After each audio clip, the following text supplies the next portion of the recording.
Welcome to the Banker Lamp. Please enjoy the video. You start by checking the cast for any damage and making sure the skin is dry. Once done, select a protector size to extend 1 to 2 inches past the cast ends so water won't pool at the edges. Next, position the limb so you can slide the sleeve on smoothly, tuck or remove clothing and jewelry that could snag. These first steps prevent leaks and skin irritation, and they set you up to seal the protector properly for bathing or showering. You now focus on securing the protector so it stays watertight.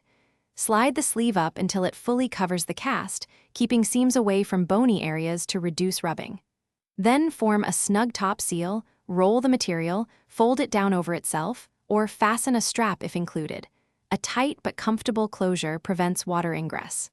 Finally, test the seal with a quick splash or hand under the sleeve, and inspect the cast edge for any dampness. To finish, remove the protector carefully and dry the outside first, then the inside, allowing it to air dry completely before storing. If you notice a leak, don't panic. Stop water exposure, reseat the sleeve, and resecure the top. Use waterproof tape as a temporary fix. If dampness persists or you detect foul odor, increased pain, swelling, or skin changes under the cast, contact your clinician promptly because moisture can lead to infection or delayed healing.